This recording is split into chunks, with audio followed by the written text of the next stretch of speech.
안녕하세요, 여러분. 영어책 읽기 공부법의 저자 이지연입니다. 제가 내일은 마포 중앙도서관에 강연을 하러 가는데요.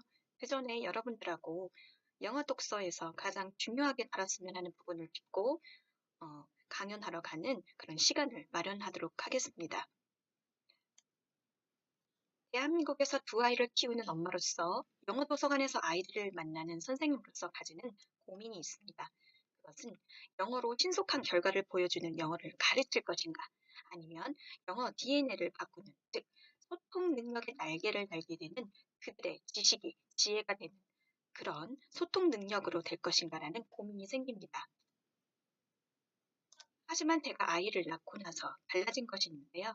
바로 신속한 결과를 보여주는 것은 아무 의미가 없다는 것을, 즉 소통 능력의 날개를 다는 것은 시간과 인내가 필요하고, 거기에는 끊임없는 성찰과 기다림과 인내의 시간이 필요하다는 것을 깨달았습니다. 그것은 오직 책 읽기라는 것을 통해서 얻을 수 있다는 것을 결론을 내렸고요. 지금은 그 책 읽기가 유일한 방법이라는 것을 깨닫게 되었습니다. 우리가 책을 읽어야 되는 이유 중에 가장 큰 이유는 바로 맥락부호 현상이라고 말씀드릴 수 있습니다. 우리가 보고, 느끼고, 읽고, 모든 경험하는 것들은 하나하나 개별적으로 지식이 되는 것이 아니라 하나의 그룹이 되어서, 즉 뭉뚱그려서 지식이 된다는 거죠. 그 지식이 바로 지혜가 된다는 것이고, 그래서 독서는 앉아서 하는 여행이고, 여행은 서서 하는 독서라는 말이 있듯이 그 경험이 지식이 되고 지혜가 된다고 볼 수가 있습니다. 그렇기 때문에 우리가 영어책을 읽어야 하는 이유는 바로 외우는 것이 아니라 경험한다는 뜻에서 비롯된다고 볼 수가 있겠습니다. 그런데 왜 하필 종이책이었을까요? 시대가 바뀌고 4차 산업혁명이 시작되는 이쯤에 전자책에 나오는 이때에 왜 하필 종이책에 이렇게 공을 들이는 것일까요? 그리고 왜 영어책으로 아이들을 만나는 것이 유일한 방법이라고 저는 주장을 하고 드디어 책까지 쓰게 된 것일까요? 대학에서 배우는 영어와 고등학교에서 배우는 영어는 이렇게 강극의 차이가 큽니다. 그래서 영어 독서만이 가지는 가장 큰 장점이 있었으니 그것은 바로 유창성, 다양성, 배경 지식이라고 할 수가 있겠습니다. 바로 그런 모든 것들은 책을 통해서만 얻을 수 있는 가장 유일한 방법이라고 할 수 있겠죠. 그래서 영어 독서로 성장한 아이는 소통 능력에 날개를 달게 됩니다. 미국 사람들 참 말 잘하죠. 그런데 그들이 말을 잘해도 읽지 못해서 이해하지 못하면 그것은 문맹이라고 합니다. 결국은 읽기를 통해서 이해한 것을 표현할 때 그것이 지식이 되고 지혜가 된다고 할 수 있겠죠. 그러나 80%의 학생들과 선생님들이 포기하는 것도 영어책 공부입니다. 왜 그럴까요? 왜 그렇게 영어책을 포기를 하는지 한번 들여다보았습니다. 선생님의 입장을 들여다보았습니다. 영어 독서를 가르치는 것은 너무 어렵다고 합니다. 그리고 눈으로 확인이 안 된다고 합니다. 그렇기 때문에 이렇게 영어 독서를 한다는 것은 그냥 하는 것이 아니라 전략적인 방법과 접근 방법이 필요하다고 생각이 듭니다.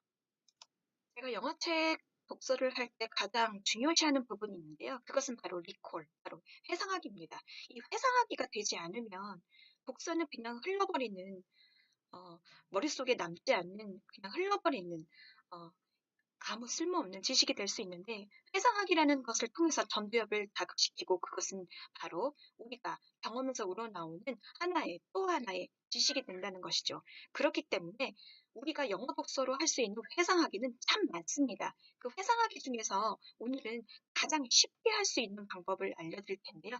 그것은 바로 내가 읽은 것을 다른 사람에게 설명하는 겁니다. 그런데 그 설명하는 것이 습관이 안 돼 있으면 아이들 대부분 영어로 설명한다는 것에 대해서 부담감이 있습니다. 그렇기 때문에 계기가 있어야 되겠죠.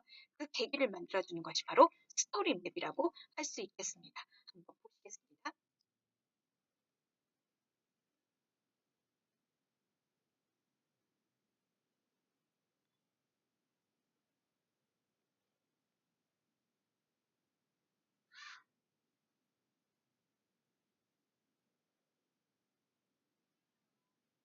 지금처럼 이 학생은 지금 자기가 읽은 거에 대해서 바로 맵을 그렸습니다. 그 맵을 통해서 바로 그 회상하기라는 측면을 들어서 기억하기라는 것을 통해서 내가 읽은 이야기를 다시 누군가에게 설명할 수 있는 계기가 되는 것이죠.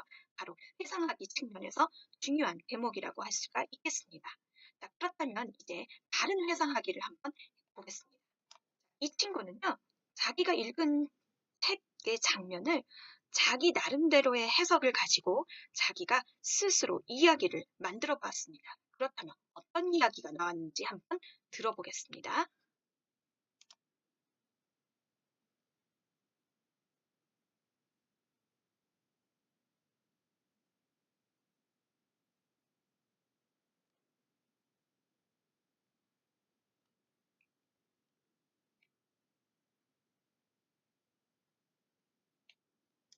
지금 보셨듯이 우리가 회상하기 측면에서는 여러 가지 방법이 있는데 오늘 들려드릴 이야기는 두 가지로 보여드렸습니다. 하나는 회상하기 측면에서 바로 스토리맵을 통해서 이해한 것을 바로 이해한 것을 다시 리텔, 즉 다시 말하기를 통해서 회상하기를 해보는 것이고요.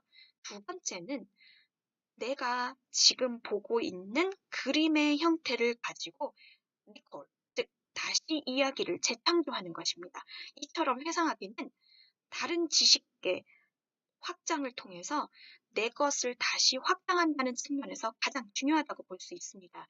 그렇기 때문에 우리가 그냥 읽는 것에 벗어나서 바로 이렇게 전두엽을 활성시키고 다른 지식과 지혜를 확장시키는 회상하기를 통해서 읽을 동기부여를 찾는 것, 이것이 바로 영어 독서 방법의 하나라고 볼 수 있겠습니다.